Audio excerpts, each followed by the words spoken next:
The Wheel of Time, A Mental Collapse, and the Tyranny of Taste.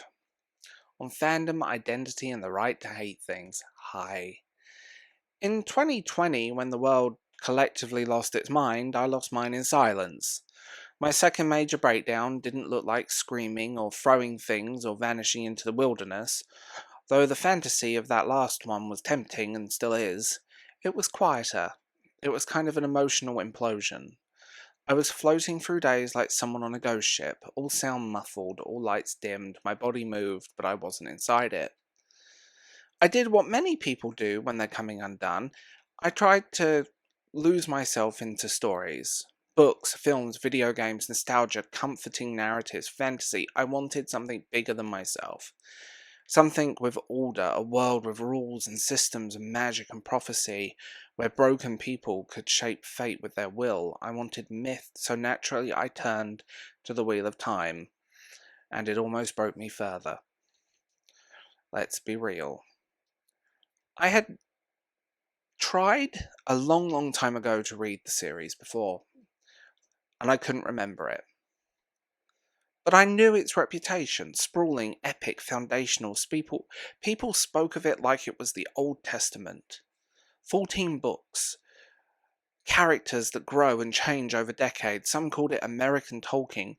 Others whispered about how it dragged, how it lost itself, how it nearly drowned in its own lore. I was undeterred. I thought maybe that's what I need right now. Something sprawling, something massive, immersive, something to believe in. Instead, what I found was a kind of narrative loop, a story folding in on itself. With so many cultures and so many cities and pseudo-religious orders, it felt like I was reading a Wikipedia article rewritten by a fantasy name generator.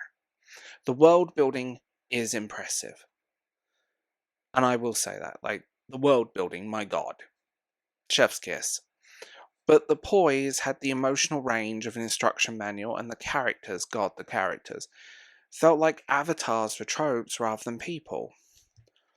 I kept wanting to care. I wanted to care.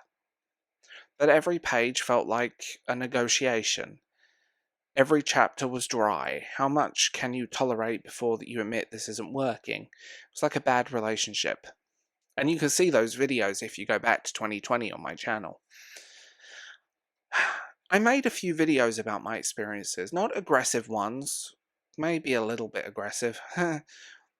Hey, mental breakdown, don't judge me. Just honest, thoughtful, even, maybe.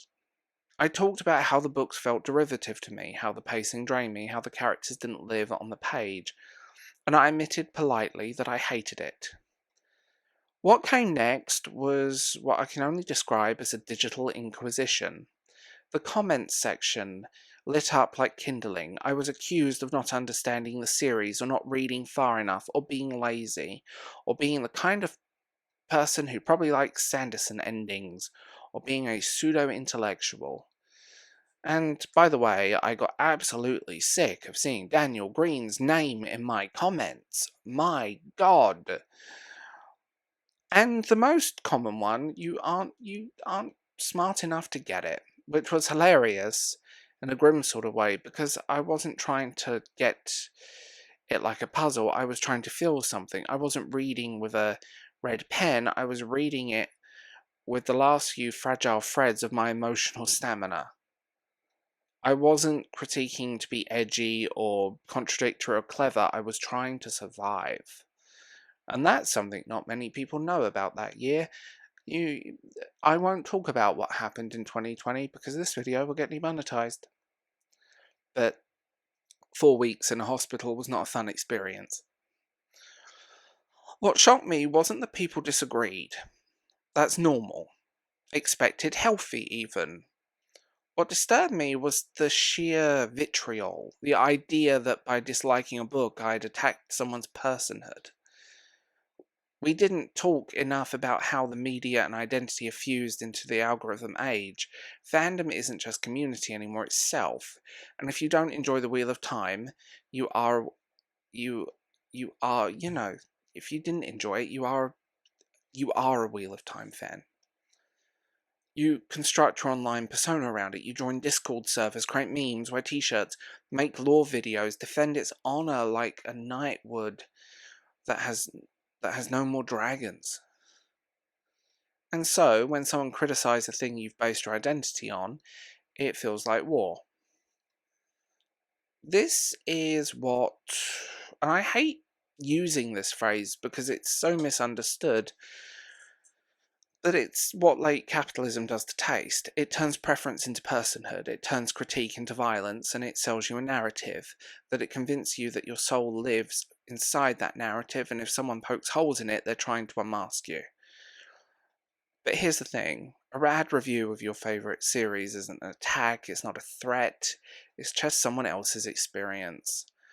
A mirror that doesn't reflect your face, and that's okay.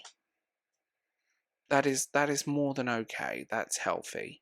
If you don't want to see negativity, don't engage with it. Simple.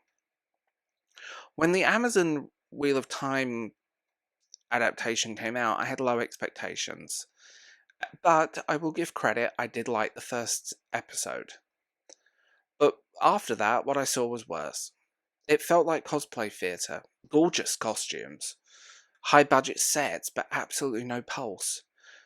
The show tried to cram epic gravitas into every line, but ended up sounding like a parody of itself. When it flopped, people started quietly admitting that it was the Emperor had no clothes. I felt a strange, bitter kind of satisfaction.